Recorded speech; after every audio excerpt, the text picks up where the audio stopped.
ratito. Así que quiero invitarte a abrir tu Biblia en Juan capítulo 13, orando un poquito para ver cuál era una palabra adecuada para el día de hoy. Me crucé con este pasaje que les soy sincero, he leído muchas veces y es muy conocido. Juan capítulo 13, es a cada inicio a la noche del jueves, la noche que Jesús fue entregado. El evangelista Juan dedica la mitad de su evangelio a 33 años de la vida de Jesús y la otra mitad a la última semana, ¿no? ¿Qué biografía balanceada va a ser eso? Dedicar la mitad de la biografía a toda la vida y la otra mitad de la biografía a la última semana.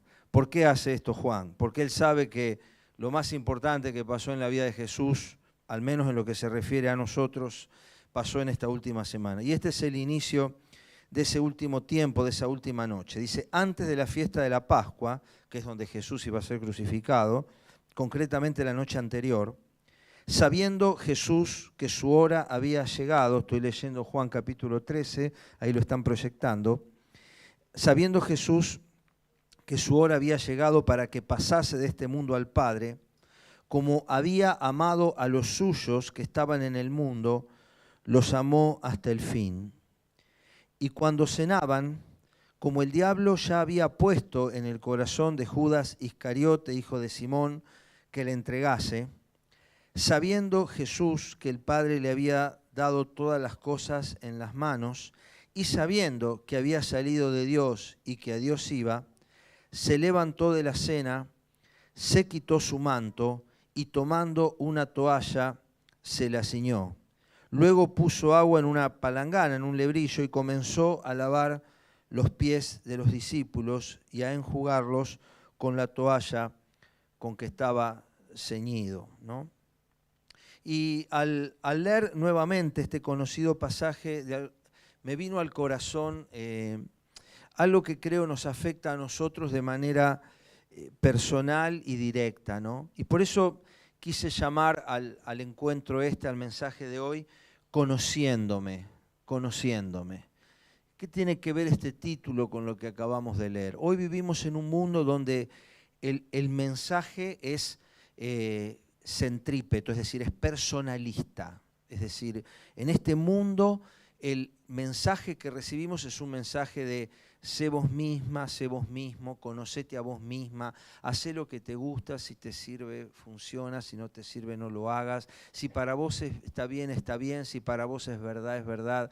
Y permanentemente nos invita a buscar conocernos, ¿no? La filosofía, la cultura imperante nos enseña que la verdad está dentro de nosotros mismos. ¿Cuántas veces hemos escuchado eso, ¿no? La verdad está dentro de vos mismo. Vos tenés que buscar tu verdad dentro tuyo, porque lo que vos tenés que saber de vos está dentro tuyo, ¿no? Y este es un mensaje un tanto hipócrita y les digo por qué, ¿no? Esta semana tuve que ir al odontólogo y decía, un odontólogo está condenado a que lo que él mejor sabe hacer se lo tenga que hacer otro en su propia boca, porque no hay un solo odontólogo que pueda obturar su propia carie. Vos acá, la hija de odontólogo sabe, no puede colocarse él mismo un implante, pero eso rige también para el peluquero. O sea, el peluquero podrá hacerse algunos tajitos, pero y rige en la mayoría, aún en cosas que no dependen de uno mismo. Dice, bueno, pero hay cosas en las que uno no necesita, no es sobre su propio cuerpo. Pero mi cuñada, por ejemplo, que es pediatra, cuando los nenas eran chicas y padecían algo, ella las llevaba a otro pediatra. Un psicólogo es atendido por otro psicólogo, no se atiende a sí mismo. Entonces, ¿cómo es esto? La psicología enseña que la verdad está dentro de vos mismo y el psicólogo, cuando tiene que analizarse, va con otro psicólogo. ¿Y por qué no se autoanaliza? El mismo Jesús lo dijo, médico, cúrate a ti mismo. Es decir, es muy difícil, a esto quiero llegar, es muy difícil ser objetivo con uno mismo. Diría que es imposible. Es decir, tratar de uno llegar objetivamente a la verdad de lo que a uno le pasa es imposible. Nosotros estamos diseñados para depender del otro. Es así. Nos puede gustar o no, pero el ser humano, no solo el ser humano, los primates, si quieren una visión más darwiniana, los primates estamos diseñados para depender socialmente de nuestra comunidad. Entonces nosotros no podemos conocernos a nosotros mismos. La mayor revelación sobre nosotros mismos no está en nosotros mismos. Ni siquiera está en el entorno, ni siquiera está en el especialista del que se trate. La mayor revelación de nosotros mismos está en Dios, porque Dios es el que nos conoce.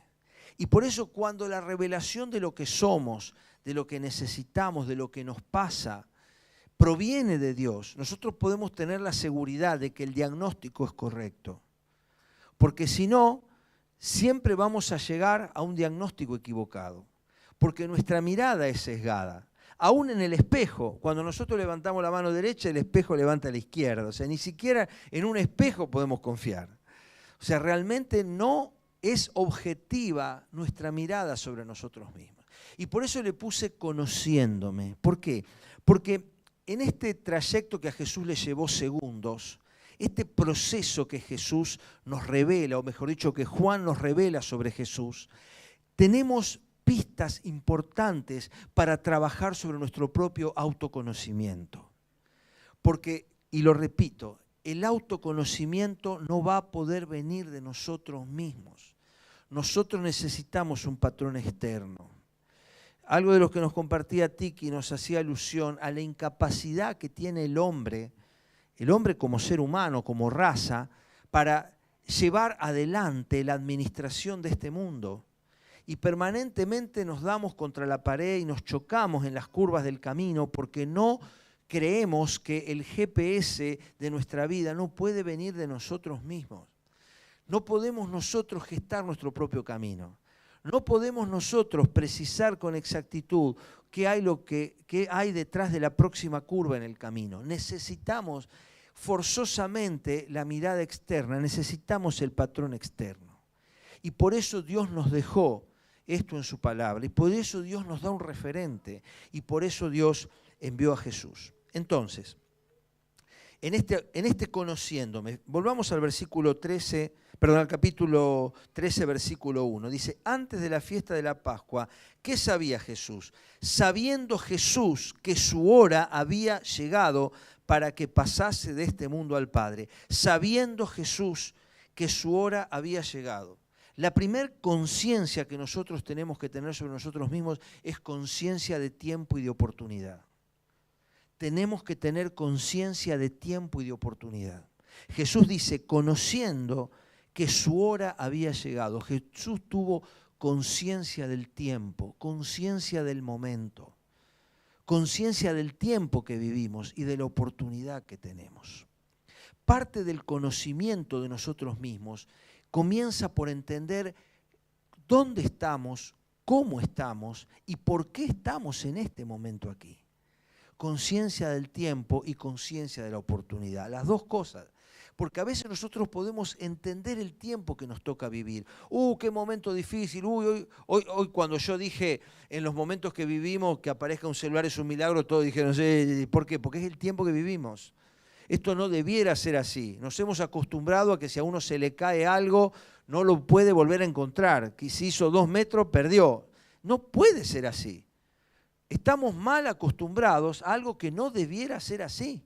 Y nos admiramos cuando en los pueblitos del interior dejan las bicicletas sin candado, los autos en marcha. Nos admiramos de lo raro en lugar de admirarnos de lo normal. Entonces, ¿cómo es esto? Lo normal tendría que ser eso, que si yo dejo el auto en marcha se me acabará la nafta, pero el auto tiene que seguir en marcha ahí sin que nadie se lo lleve y la bicicleta tiene que seguir ahí sin estar encadenada al palo de la luz. Hoy por poco uno mueve el palo de la luz a ver si está lo suficientemente firme, porque capaz que sacan el palo para llevarse la bicicleta. ¿Cómo puede ser eso? Entonces, conciencia del tiempo, no es solo conciencia de bueno, y en ese tiempo, en esta situación que nos toca vivir, ¿cuál es mi oportunidad? ¿Qué tengo yo que hacer en este momento? Jesús sabía que era el tiempo, pero también sabía que era su oportunidad. Porque el tiempo se puede dejar pasar, pero si uno deja pasar el tiempo, muy probablemente junto con el tiempo se pasa también la oportunidad. La oportunidad nos habla del tiempo entendido. El tiempo se mide con un reloj, la oportunidad no. La oportunidad no se mide con un reloj.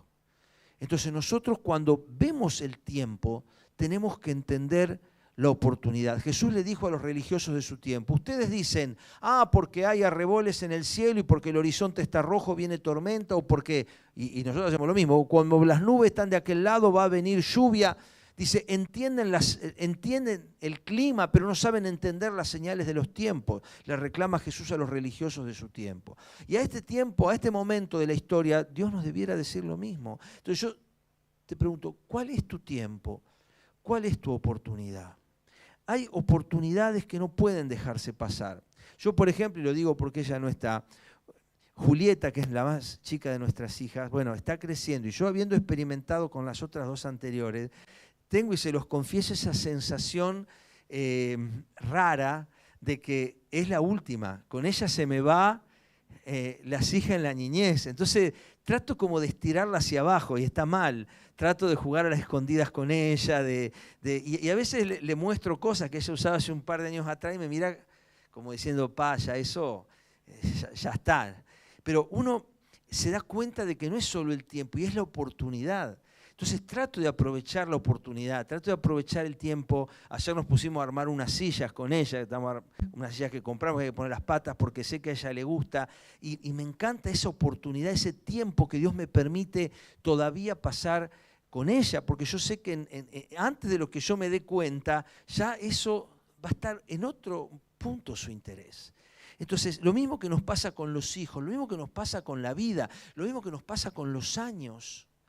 Entonces, hay guerras, hay situaciones, hay pandemias. Bueno, qué tiempo terrible. Pero no basta con que digamos como tanto, qué tiempo terrible, la venida del Señor se acerca. Perfecto, la venida del Señor se acerca, ese es el tiempo. Ahora, ¿cuál es la oportunidad? ¿Cuál es tu oportunidad en este tiempo? Y esto lo volvemos a remarcar porque, como decíamos hace 15 días, realmente la bandera a cuadros de la dispensación de la gracia está a la vista. Está a la vista. No tenemos mucho más hilo en el carretel, la humanidad en este estado de cosas. Entonces, nosotros entendemos los tiempos, la gente no, pero el entender los tiempos nos genera una responsabilidad, que ¿cuál es? Saber cuál es nuestra oportunidad. Esta es tu oportunidad. Entonces, pensá que este es el año de tu oportunidad. Quizás puede ser a lo mejor la oportunidad, uno viene la oportunidad y dice, porque bajó el dólar o subió el dólar o porque el auto está barato, porque salió un plan de 18 cuotas. Esas son oportunidades para acá y está bien si las aprovechamos. Está la oferta en el Carrefour para seguirle haciendo propaganda al hipermercado. Está bien que aprovechemos esas oportunidades, pero hay oportunidades en nuestra vida también. Que alguien dijo que la oportunidad la pintan calva. ¿Por qué? Porque si pasó ya no la podía agarrar de los pelos. ¿Ustedes saben esa? Porque cuando pasó no la podía agarrar de los pelos. Calva, yo no, a mí no me pasa eso. Pero a los pelados, ¿saben? No lo podía agarrar del cabello de atrás, ¿no? La oportunidad la pintan calva porque se va y no la podés... Así dicen, es un viejo dicho. La oportunidad se escapó y se escapó. Y entonces, qué bueno que vos esta semana digas, empieza el otoño, ese es el tiempo. Bueno, pero algo yo tengo que hacer. Mañana es el solsticio, ¿no? Mañana saben, ¿no? Es el solsticio de otoño. ¿Y saben por qué es el solsticio de otoño? Es porque a partir del 22 de marzo, la noche empieza a ser unos segundos más larga que el día.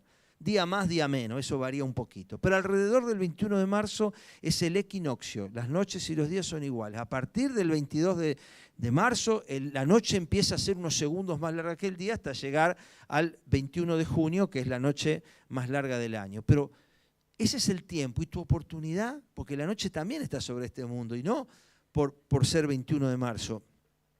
Conciencia de tiempo y oportunidad. No desaproveches tu tiempo. El tiempo es irrecuperable, realmente lo es. Entonces, este es un tiempo para aprovechar tu tiempo, es un tiempo para aprovechar tu oportunidad. Pero ¿qué más? Jesús dice, otra cosa sabía Jesús. Observen que en el primer versículo dice, sabiendo Jesús. Mirá lo que dice el versículo 3. Sabiendo Jesús. Es otra cosa que Jesús sabía. Es otra cosa que Jesús conocía de sí mismo. Sabiendo Jesús que el Padre le había dado todas las cosas en las manos. Es decir, por un lado Jesús tenía conciencia de tiempo y oportunidad. Pero el versículo 3 nos dice que además Jesús tenía conciencia de recursos y de administración. Dios le había dado todas las cosas en sus manos. A nosotros no nos dio Dios todas las cosas en las manos, pero tenemos cosas en las manos. ¿Qué tienes en tu mano?, le dice Dios a Moisés. Y tenía la vara. ¿Qué tienes en la mano? Al chiquito de los 5 panes y 2 peces, ¿qué tenés en la mano? Dios no te va a pedir lo que no tengas en tu mano. Dios no te va a pedir que viajes a la luna sin nave espacial, porque sabe que eso es imposible. Dios no te va a pedir imposibles. Te va a pedir imposibles humanos, pero no imposibles para Él. Dios te va a empezar preguntando, ¿qué tenés en la mano? Y Jesús sabía que Dios le había dado todas las cosas en su mano. ¿Y sabés qué significa eso? Que Jesús tenía poder de decisión absolutamente sobre todo. Quiere decir que Jesús tenía poder de decisión aún sobre su propia muerte. Y esta potestad la tuvo hasta el instante final, porque Él le dice a Pilato, ¿no sabés que si yo quiero Dios me mandaría 70 legiones de ángeles y acá quedan como si lo hubieran bombardeado con una bomba atómica? ¿No sabés eso vos? Que Jesús tuvo la oportunidad de decir que no hasta el instante supremo de la cruz, aún crucificado, aún con los clavos en sus manos, Él podría haber dicho, basta, y se baja de la cruz. Pero Jesús, que tenía todas las cosas en sus manos, como conocía el tiempo y la oportunidad, supo administrar lo que Dios le había dado. Lo vuelvo a repetir, aunque Jesús tenía todas las cosas en sus manos, esto era recurso, como tenía conciencia de tiempo y de oportunidad, administró bien esos recursos. Por eso Dios te ha dado cosas. Y gloria a Dios por lo que Dios te ha dado. Nos conocemos realmente lo que Dios nos ha dado en la mano. No, pero a mí Dios no me dio nada, yo no tengo nada para dar. Eso es una mentira. Vos siempre tenés algo para dar.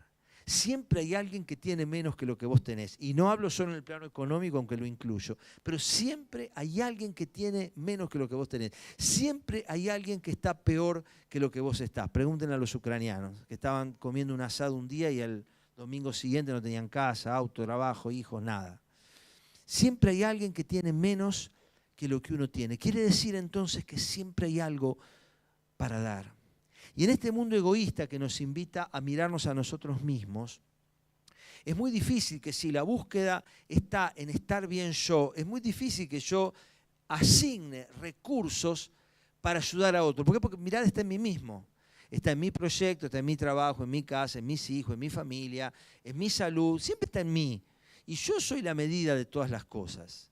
Y cuando la medida de todas las cosas pasa por mí, es muy difícil que yo logre identificar, tenga conciencia de los recursos que tengo y tenga conciencia de la administración de esos recursos. Uno dice, ¿por qué hay tanta gente que tiene tanto y no es capaz de dar nada? Justamente por esto. Porque no tiene conciencia de que es responsable de administrar el recurso que tiene. O sea, todos tenemos recursos y tenemos una responsabilidad para administrarlos. Esto rige obviamente en el plano ciudadano, en el plano normal. Yo tengo que dar cuenta de lo que hago con mi finanza, con mi dinero. O sea, hay una rendición, hay una declaración jurada de ganancia, de todo eso que ya sabemos que existe en el plano humano. Pero en el plano espiritual también. Yo tengo recursos y algún día alguien me va a preguntar, ¿qué hiciste? Hay parábolas referidas a esto. La parábola de los talentos justamente se refiere a esto. La palabra talento no es don y capacidad, es una moneda. Pero tan importante fue esta palabra para la sociedad que talento quedó asociado a don o capacidad, pero era una moneda antigua. ¿De dónde viene eso? De que en la parábola Jesús le da, el Señor a sus siervos les da monedas. A uno 10, a otro 5 y a otro 1. Y le dice, bueno, y me voy lejos, vos tenés que hacerlas producir.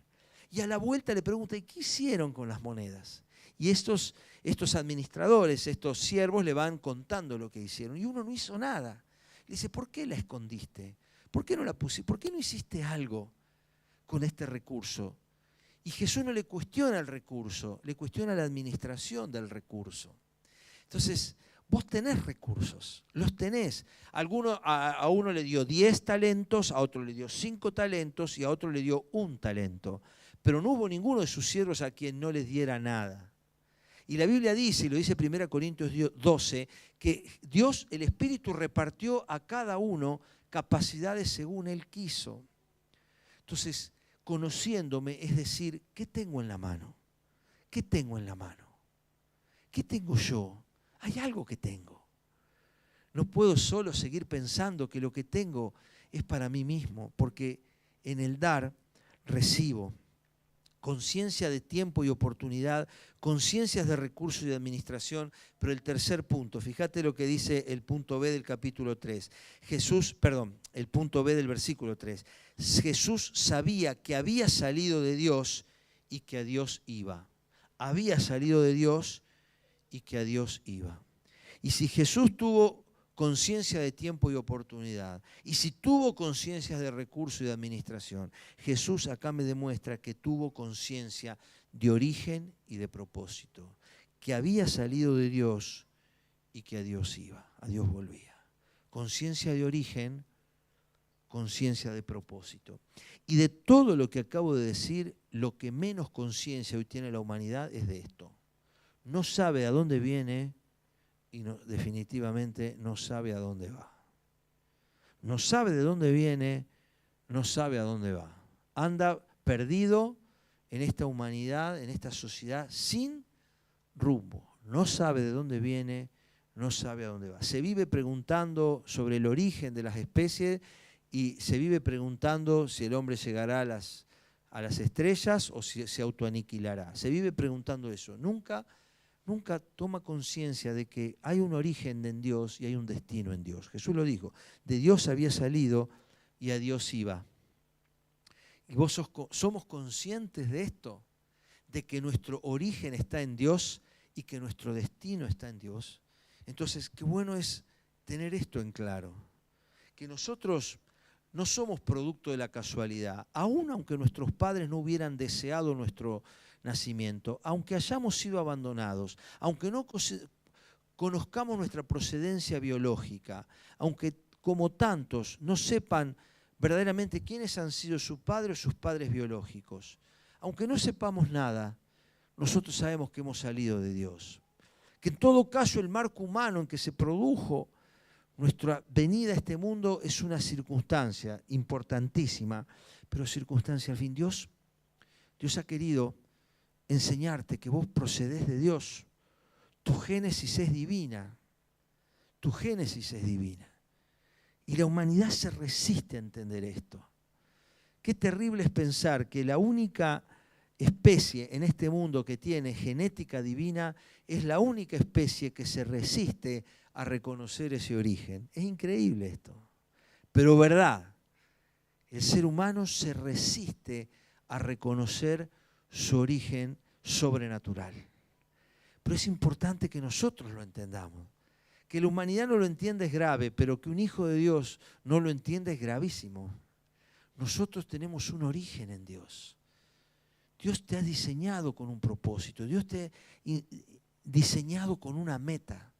Porque el origen de algo es un propósito. Toda cosa que se ha diseñado en este mundo, aún por los hombres, tiene un propósito. La silla tiene esa forma porque obedece a un propósito. Si este micrófono tuviera forma de silla sería ridículo, porque nadie se sienta arriba de un micrófono. El micrófono está para otra cosa. Entonces, del mismo modo que todo lo que el hombre ha diseñado se diseña conforme a un propósito, nosotros también. Y aunque hoy estés confundida, confundido, perdido, totalmente desorientado, mal, angustiado, agobiado, esto no desluce la realidad de que hay un propósito de Dios en tu vida. Y qué bueno que puedas redescubrir ese propósito. Porque ese propósito está ahí, aunque esté tapado por capas de fracasos, aunque esté envuelto en decenas y miles de mantas de olvidos, de desastres, de fracasos, de tropiezos. Ese propósito sigue ahí, sigue ahí.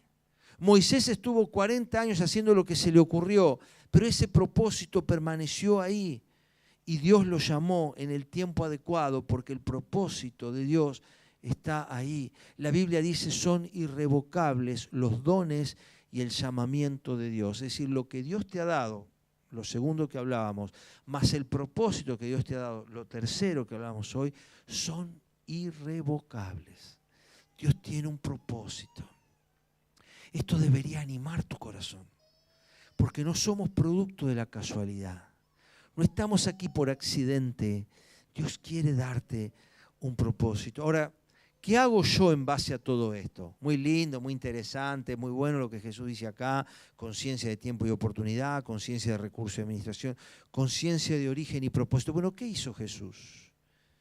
Sabiendo estas tres cosas, porque Juan se ocupa de demostrar que Jesús tenía en claro estas tres cosas. Fíjense que antes de mostrar la acción en el versículo 4, Juan se ocupa, los 3 primeros versículos, de dar el marco de por qué y en base a qué Jesús hace lo que hace. Versículo 4, se levantó, primera acción, se levantó, una actitud proactiva. Es importante que vos te levantes, que vos digas, bueno, voy a salir de acá. La decisión de salir es fundamental, yo quiero salir de acá, pero yo no tengo fuerzas para salir, yo no tengo ganas de salir de acá. Yo no tengo ningún interés, o si tengo interés, por lo menos no tengo fuerza, no tengo más fuerza de salir donde estoy. Mira, hay un versículo maravilloso que, muchos, pero yo quiero que te lleves Filipenses 2.13. Filipenses 2.13 dice, Dios produce en vos el querer como el hacer por su buena voluntad. Así dice Filipenses 2.13. Dios produce en vos el querer como el hacer. A veces lo que el ser humano tiene enfermo, muchas veces es el querer. No quiere hacer más nada. No quiere hacer más nada. El que es adicto a sustancias, el que es... cuando hablamos con las personas en situación de calle, ¿no?, que nos toca a través de la ONG, cuando hablamos con esas personas, no quieren salir de ahí. Ese es el problema. Entonces porque uno dice, bueno, les vamos a dar un baño, les vamos a dar comida, no quieren bañarse, no quieren cambiarse. Y uno dice, increíblemente, quieren volver a esa situación, se los recibe en un lugar donde hay agua caliente, los bañan, le dan ropa, le dan comida, los asisten, los albergan, le dan una cama, todo gratuito. Están 2, 3, 5 días a la semana, se van. ¿Para qué? Para volver a la ropa sucia, a la hediondez. ¿Por qué? Porque no tienen fuerza, tienen destrozada la voluntad, tienen detonada la voluntad, tienen dinamitada la voluntad, no tienen ganas de salir. Esto que Jesús hizo, se levantó, solo lo puede hacer porque todo lo anterior estuvo. Si no, no hay fuerzas para hacerlo. Es uno de los mandatos más pronunciados en la Biblia. Después del mandamiento de no temas, levántate, es uno de los mandamientos más comunes en la Biblia. Levántate, levántate. Al hijo de la viuda de Naín, joven, a ti te digo, levántate.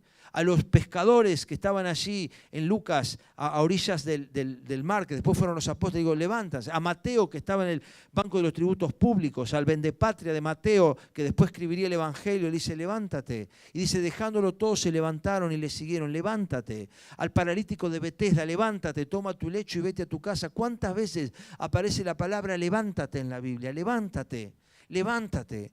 No es solo una acción física, es una acción espiritual, donde yo decido dejar el estado de postración, dejar el círculo vicioso de mis propias males y daños, salir de esta calecita eterna en que el ser humano está, romper eso y saltar de la calecita, salir, romper con ese círculo que nos atrapa. Claro, no tengo las fuerzas, por eso es importante buscarlas en Dios. Y qué bueno que hoy digas, si conocí a Dios de otra manera, hoy lo quiero conocer como el Dios que me levanta, como el Dios que me restaura, como el Dios que me da vida, como el Dios que me devuelve el tiempo y la oportunidad de que no estoy acá por accidente. Me devuelve la conciencia de que tengo recursos y estoy llamado a administrarlos para el bien de todos y que además no soy producto de la casualidad, ni estoy acá a ver qué pasa, sino que tengo origen y propósito. La humanidad se pierde. La gente que está en todo esto se pierde porque no entiende ni su origen ni su propósito. Es lo primero que tiene que entender el ser humano y lo que más le cuesta. A lo largo de los siglos, de las décadas, de las culturas, el hombre se ha preocupado por saber de dónde viene y a dónde va. Es fundamental esto. Si no, estamos perdidos en el espacio. No sabemos nada, no entendemos nada. Pero Jesús, que sabía esto, tuvo las fuerzas para levantarse. Y yo quiero decirte en esta mañana, no tenés fuerzas para levantarte, yo te animo a que la busques en Dios, porque Él produce el querer como el hacer. Y decirle, Señor, yo no tengo fuerzas para levantarme, no tengo fuerzas para salir de esta situación. Es más, no tengo ganas de salir de esta situación. Dios produce el querer como el hacer. Yo te animo que lo busques y lo repitas y pongas en tu corazón, Señor, dame las fuerzas que no tengo, dame las ganas que me faltan, dame la motivación que no encuentro para poder salir del estado de postración. para salir del lecho, ese lecho de muerte en que te ha sumido el diablo. Por eso es tan importante que comprendamos y avancemos en esta idea. Pero ¿qué dice? Se levantó, versículo 4. Y segundo, ¿qué hizo? Se quitó su manto, se despojó del lastre. El manto de Jesús lo cubría. El manto de Jesús era la ropa habitual con que él se había manejado durante toda su vida. Era la vestimenta habitual. Es como si uno ahora dijera, bueno, me saco la campera porque me voy a poner a revisar cómo está el aceite al auto, me saco la campera y me voy a poner a trabajar. Esta actitud de dejar cosas que no competen a la tarea que Dios me está encomendando hacer es lo que Jesús nos está enseñando acá. Hay cosas que hay que dejar. Para poder realmente cumplir el propósito de Dios es casi imposible hacerlo sin esto. En Hebreos capítulo 13, después de esa gigantesca descripción de los gigantes de la fe, el escritor de Hebreos dice, despojémonos pues de todo peso y del pecado que nos asedia, teniendo tan grande nube de testigos, despojémonos y corramos con paciencia la carrera que tenemos por delante, puestos los ojos en Jesús. Propósito. Pero no se puede, nadie puede correr una carrera sin despojarse. Mi cuñado ya de grande, mi concuñado en realidad, empezó a hacer ciclismo ahí en Córdoba y ya empezó a competir. Y miren, en la alta competencia de ciclismo, ni que hablar de natación, se depilan las piernas, hasta se depilan las piernas, para asegurarse una menor resistencia al viento en el ciclismo de alta competencia. Y uno dice, ¿qué tiene que ver los pelos de las piernas con la velocidad? Tiene que ver. Y así vos también en tu vida podés decir, ¿qué tiene que ver esto con lo que Dios quiere para mi vida? Tiene que ver. Acordate de los pelos de mi cuñado. Como regla mnemotécnica. Acordate que hay cosas que a vos te parecen que no tienen sentido sacártela, pero si vos querés jugar en las ligas mayores te vas a tener que depilar. Te vas a tener que depilar. Porque hay cosas que en las ligas mayores no se aceptan los pelos. Hay cosas que hay que sacarse. Se quitó su manto. ¿Qué? ¿No era legítimo el manto? Sí, por supuesto. No era una prenda indecorosa, al contrario, era la prenda normal con que se vestía la gente de su cultura.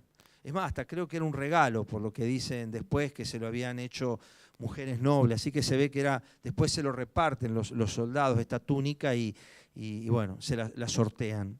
Porque se ve que era de buena calidad, de buena marca, diríamos hoy. Pero Jesús se la quita. ¿Y que estaba mal que la tuviera? No, claro que no estaba mal. Pero para lavar los pies no la podía tener puesta. Es decir, para hacer lo que él tenía que hacer, hay cosas que nosotros tenemos que sacarnos. Y a veces no es que sacarse lo malo, porque eso a veces es relativamente fácil. El tema es despojarnos de cosas legítimas, y ahí es donde nos cuesta más. Podemos decir, pero ¿está mal esto? No, no está mal. No está mal. No está mal, pero quizás es un lastre.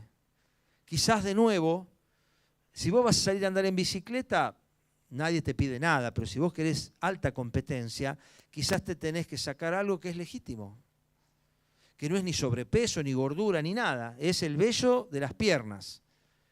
Pero si vos querés jugar en estas ligas, te vas a tener que sacar cosas que por ahí son legítimas. Entonces, corre la pregunta, además de levantarte, además de disponer tu corazón, para lo cual vuelvo a decir, Dios es imprescindible en ese acto de levantarte, ¿qué vamos a dejar atrás? ¿De qué nos vamos a despojar? Poder identificar aquello que es un sobrepeso en la vida es una de las cosas más maravillosas que existen. Porque a veces uno no logra ver que hay cosas que sí son sobrepeso, porque a veces son cosas legítimas. Y así como menciono cosas valiosas que son imprescindibles, a veces cuestiones de trabajo, de familia, de recreación o aún de gustos pueden transformarse a veces en exigencias que son imposibles para lo que yo quiero hacer. Y del mismo modo que el deporte de alta competencia requiere de algún modo sacrificios que lo hace el deportista gustoso, porque el propio Pablo lo dice, porque ya en la época ateniense de todos se abstenían para alcanzar una corona, dice Pablo. Bueno, del mismo modo nosotros que perseguimos una corona incorruptible, hay cosas que tenemos que dejar. Pero lo tercero que hace Jesús, o sea, lo primero que hace es levantarse, lo segundo es se quita, y en el mismo versículo dice que toma una toalla. Que toma una toalla. Y esto es no solo dejar lo que tengo que dejar, sino tomar lo que tengo que tomar. Porque no es solo dejar, sino que es dejar para tomar. Jesús se sacó esa ropa que no era apta para una labor de siervo, de esclavo, como la que Jesús estaba por hacer, toma la toalla, se ata, se anuda con la toalla y agarra la palangana para ir a lavarle los pies a sus discípulos. Esta actitud que Jesús está dispuesto o que está por hacer implicaba tomar algo. Entonces, dentro de nuestra conciencia y de nuestro conocimiento, Dios y no yo te preguntan, bueno, ¿qué es lo que tenés que tomar? Hay cosas que hay que tomar. Hay decisiones que hay que tomar. Jesús tomó la toalla. Tomó en la toalla una decisión. La decisión de lavar los pies de sus discípulos. La decisión de Jesús fue seguida de dejar algo y tomar otra cosa. Entonces, yo mismo me lo digo para mí mismo, ¿qué cosas tengo que dejar en este momento? Y a veces uno tiene también muchas cosas. Y uno no puede seguir incorporando cosas a la vida. Hay cosas que hay que dejar para tomar otras. Hay cosas que hay que relegar o delegar para tomar otras. No se puede seguir agrandando el baúl del auto. El baúl del auto tiene un tope. Yo puedo meter hasta una cantidad de cosas en el baúl del auto. Pero en algún momento, si quiero meter otra cosa, tengo que sacar otra. Y la vida, en algún sentido, es así también. Entonces hay que saber ser sabio y decir, bueno, ¿qué no voy a llevar en este viaje? ¿Qué cosa voy a sacar en este viaje? Bueno, no entra la sombrilla. Bueno, veré qué hago, buscaré un árbol. Pero o la sombrilla o la valija. Bueno, obviamente la valija. Entonces, esas decisiones que marcan también rumbos, que marcan también perfiles, que marcan también propósito en nuestra vida, no pueden ser tomadas si todo lo anterior no estuvo en claro. Por eso Juan, el evangelista, es tan claro en demostrar que esta decisión que Jesús toma no fue un arrebato de cariño, ¡ay, qué lindo! O un arrebato, ¡uy, che, qué sucio que tienen los pies, vamos a lavarlo! No surgió de una cuestión que nace emocionalmente en el momento. Obedece a un proceso que viene gestándose en su interior, que parte de un conocimiento de uno mismo. Ahora, si yo no me paro frente a la palabra, si en la semana no tengo un espacio, un encuentro con Dios. Miren, el otro día leí un artículo que tenía una base científica y hablaba, y es verdad, hasta donde uno puede saber es cierto, que los tiempos de quietud y de relax que faltan en nuestra sociedad son esenciales para un rebalanceo de ciertos marcadores bioquímicos que tienen que ver con la neurotransmisión, que tienen que ver con la parte endocrinológica, que tiene que ver con un montón de cosas que hacen a la salud física. No por nada todas las culturas, todas, excepto la occidental y moderna, pero todas las otras culturas, de oriente a occidente, de norte a sur, entendieron que el aquietar el espíritu, que el estar tranquilos, que el tomarse tiempo, redundaba en una salud física, todos. Toda la mayoría de las culturas, e incluso la mayoría de las religiones, diría, aún las animistas, han considerado que el tiempo aparte, el tiempo tranquilo, es fundamental. Jesús lo hacía permanentemente a esto. Se apartaba para orar, porque si además de esto le agregamos un tiempo donde Dios está hablándonos a nuestro corazón, los resultados son extraordinarios, porque además de físicos, van a ser psíquicos y van a ser espirituales. Ahora, si yo no me tomo el tiempo de aquietar mi espíritu, de que mi conciencia tome noción de tiempo y oportunidad, vuelva a mirar la necesidad de ver recursos y administración, y por sobre todo, vuelva a reflexionar en que tenemos un origen, pero también tenemos un propósito. también tenemos un propósito.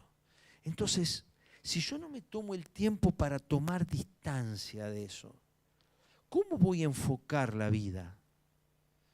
Me imagino a veces cuando uno trata de, en el GPS o en el celular, va por una zona desconocida, sería realmente una temeridad tratar de reprogramar el celular con el GPS mientras uno está manejando.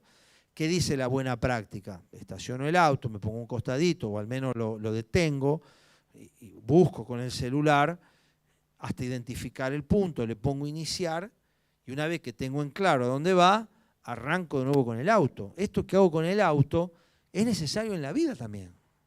Yo no puedo reprogramar el GPS de mi vida a 250 kilómetros por hora.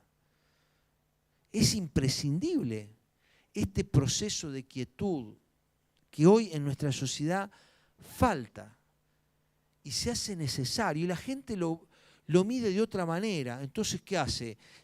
Cree que la cosa está en los lugares. Entonces se muda de la ciudad al campo. O se muda del campo al country. O se muda al Fitzroy, allá al Chaltén. Y se hace una cabaña en el Chaltén. Porque cree que ahí está la paz y la quietud.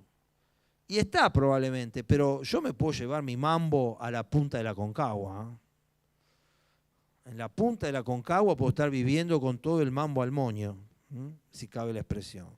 Entonces quiero decir que la cosa no va en lo externo, va de nuevo en que yo le dé a Dios la oportunidad de trato, la oportunidad de ministrar a mi corazón. Conciencia de tiempo y oportunidad. ¿Cuál es tu tiempo y cuál es tu oportunidad? Quizás no es el tiempo para tener hijos, porque a lo mejor tenés 70 años, pero quizás es el tiempo de criar hijos espirituales. El pastor Juan, que está de vacaciones en estos días, ellos no pudieron tener hijos con Amelia, su anterior esposa, sin embargo tienen hijos por todos lados, espirituales, lo aclaro para... en Estados Unidos él tiene hijos. Y le llaman papá, y lo llaman padre. Y eso es fundamental. Quizás el tiempo para ellos no fue de hijos biológicos, pero entendieron que era la oportunidad de hijos espirituales. Entonces, es tiempo y es oportunidad. Es recursos y administración. Es saber que lo que yo tengo tiene un destino, tiene una razón. Dios es un Dios economista. Dios ha puesto economía en su administración y eso no escapa a nosotros. Dios no va a otorgar, no derrocha, Dios no derrocha, aunque es el creador de todos, Dios no derrocha. Ustedes saben que la energía que nosotros consumimos tiene una eficiencia de utilización de casi el 75%. Había una experiencia que hacíamos en la facultad que era poner azúcar en una maceta, azúcar, era del mate. Y uno le pone una mecha en determinadas condiciones y había que alejarse, porque cuando ese azúcar alcanza determinadas condiciones químicas, la maceta literalmente explota. Se genera una explosión de todo el azúcar que libera toda la energía que el azúcar tiene contenida. Esa explosión se produce dentro nuestro también. Lo que pasa es que está ordenada, es como en la central nuclear de Atucha, hay una explosión atómica pero controlada. En nuestro cuerpo es igual. Esa energía produce los 36,5, los 36,8 grados que nosotros tenemos cuando estamos vivos. Cuando estamos muertos, ¿por qué nos enfriamos? Porque cesan los mecanismos que tienen la capacidad de producir esa energía. Pero Dios ha hecho que lo que comemos tenga un 75% de eficiencia. Eso no existe prácticamente en ninguna otra manera de utilización del azúcar que no sea con los mecanismos biológicos. La utilización es máxima en la biología. Entonces, si esto existe en la biología, existe también, pero yo no tengo nada. Hay algo que tenés. Hay una capacidad que tienes en la mano. Yo sé cantar, yo sé dibujar, yo soy bueno organizando, soy muy buena con los números. Yo sé ordenar una habitación, yo sé doblar muy bien la ropa. Hay algo que vos sabés hacer, que puesto en las manos de Dios es una potenciación extraordinaria. Y del mismo modo que una taza de glucosa puede en las manos de Dios hacer vivir a una persona un par de días, es importantísimo saber que tu puñado de azúcar, que es nada, que le pegaste sin querer y se derramó el azucarero, eso Dios lo puede transformar en una reacción extraordinaria. Conciencia de origen y propósito. tenés tu origen en Dios y tenés un propósito de Dios. Un día volveremos a Dios y daremos cuenta. Pero hoy entonces, y para cerrar, que tu actitud sea proactiva. Jesús, versículo 4, se levantó de la cena y se quitó su manto y tomando una toalla se la ciñó. Dice que se levantó, se quitó y tomó. 3 acciones consecutivas que Dios te invita a estar tomando a vos en esta mañana. Vamos a levantarnos. Dice Efesios, la noche está avanzada y se acerca el día. Despojémonos de las obras infructuosas de las tinieblas y vistámonos de las armas de la luz. La noche está avanzada y se acerca el día. Despojémonos de las obras infructuosas de las tinieblas y vistámonos las armas de la luz. Qué tremendo es pensar que este tiempo se está acercando como nunca antes. Que tenemos que ser conscientes de que está ya a las puertas la venida del Señor Jesús. Entonces hay cosas que hay que quitarse y hay cosas de las que hay que vestirse. Este es el tiempo, este es el momento. Yo quisiera que proyectes, si tenés el versículo de Crónicas, ¿lo tenés ahí, Juan? Vamos a proyectarlo. Es ese, el que habías puesto recién. De los hijos de Isaacar, 200 principales, entendidos en los tiempos y que sabían lo que Israel debía hacer, cuyo dicho seguían todos sus hermanos. Muchas veces he mencionado este pasaje porque en un momento de mi vida fue determinante. David estaba eligiendo a su gente. Y para la guerra, para la alabanza, para las cosas tenía decenas de miles. Ustedes pueden leer el capítulo de Primera de Crónicas 12. Ahí está toda la enorme cantidad de gente que David citó para formar su tremendo gobierno, ¿no? La enorme cantidad de gente. Pero estos 200 contrastan con las decenas de miles que formaban las otras cuadrillas. La cuadrilla de los que sabían lo que había que hacer ayer, hoy y siempre es reducida. Siempre. David encontró 50.000 que fueran a la guerra, pero entendidos en los tiempos. O sea que tenían conciencia de tiempo y oportunidad. Que sabían lo que Israel debía hacer, conciencia de recursos y administración. Cuyo dicho seguían todos sus hermanos. O sea que además tenía un impacto, había pocos.